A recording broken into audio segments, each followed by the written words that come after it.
Hello everybody, I'm back with the explanation of the poem The Wasteland, and this is going to be a very short video because it is on the fourth part of the poem, which is named Death by Water.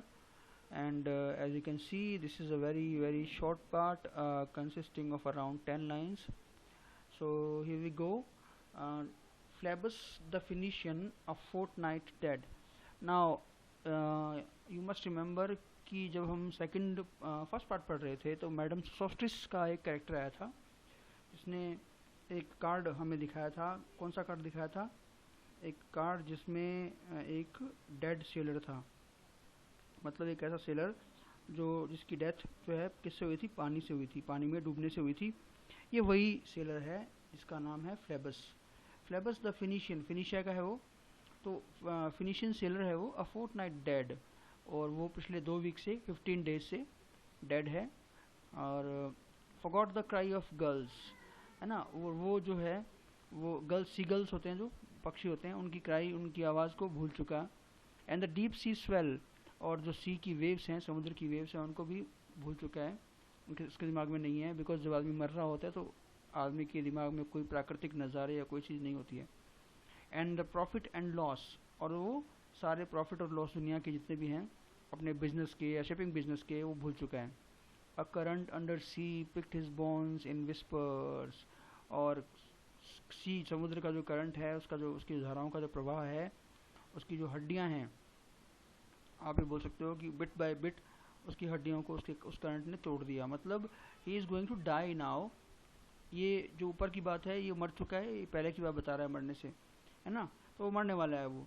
As he rose and fell, जब वो पानी में ऊपर और नीचे हो रहा था, he pass the stages of his age and youth, तो अपनी एज की सारी स्टेजेस को उसने पास किया। ऐसा कहते हैं कि when a person is about to die, तो वो अपने पास्ट को याद करता है, उसके पास्ट के सीन उसको दिखने लगते हैं, है ना। अगर वो कॉन्शियस रहते हुए मरे, मतलब मरने से पहले, जब वो ऊपर नीचे हो रहा था पानी से, तो उसे अपने जीवन की सारी स्टेजेस याद आ रही थी, अपनी एज की, और उसे अपने यूथ याद आ रही थी। एंटरिंग द वर्लपूल, और जो भंवर सा समुद्र का तूफान भरा, उसमें जब वो प्रवेश कर रहा था। जेंटाइल और जू, जेंटाइल बोलते हैं जो जू ना हो, और जनरली क्रिश्चियंस के लिए यूज़ किया जाता है इसको, चाहे आप क्रिश्चियंस हों चाहे आप जू हों, है ना। Oh you who turn the wheel and look to windward, और तुम जो जहाज चलाते हो और विंडवर्ड, हवा की तरफ देखते हो, ये तो इसकी हिंदी हो गई। कहने का मतलब ये है कि तुम जिस लाइफ को चलाए जा रहे हो और लाइफ का सामना किए जा रहे हो, इस लाइफ का जो तुम इस वेस्टलैंड में जी रहे हो ना। कंसीडर फ्लेबस, तो एक बार फ्लेबस को भी याद कर लो। Who once was handsome and tall as you, जो तुम्हारे जैसा ही हैंडसम और टॉल था।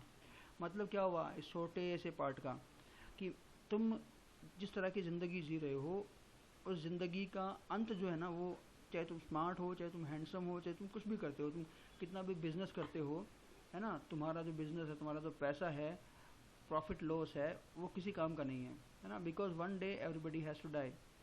ना डेथ बाय वाटर जो है, वाटर जो है वो दोनों चीज़ों को सिम्बलाइज करता है। यहाँ पे वाटर जो है वो लाइफ का भी प्रतीक है, और वाटर जो है वो डेथ का प्रतीक बना है यहाँ पे। तो मीन्स वो जो गॉड है वो दोनों चीज़ों का सोर्स है, लाइफ भी वो देता है, डेथ भी वो देता है हमें। सो इट सिंपली मीन्स कि one has to remember one thing, कि आप कुछ भी कर रहे हो, कैसे भी कर रहे हो, the end is one for all. Gray की लाइन भी याद आती है मुझे इससे, है ना, जो the paths of glory lead but to the grave, है ना, वो लाइन आपने पढ़ी होंगी कि अमीर गरीब सबके लिए एक ही रास्ता है। सो एलियट जो है वो मृत्यु का डर जो है वो चाहता है कि लोगों में हो, और मृत्यु का डर होने का मतलब ये नहीं है कि जिस तरह से जी रहे हैं उस तरह जीते रहें। मृत्यु के डर से उनको ये सोचना चाहिए कि उन्हें अपनी लाइफ को कैसे अच्छा करना है। So this was the part fourth, death by water. As I told you, it's going to be a very short part. So in the next video we will be discussing the fifth and the final part of the poem, which is named What the Thunder Said. Thank you.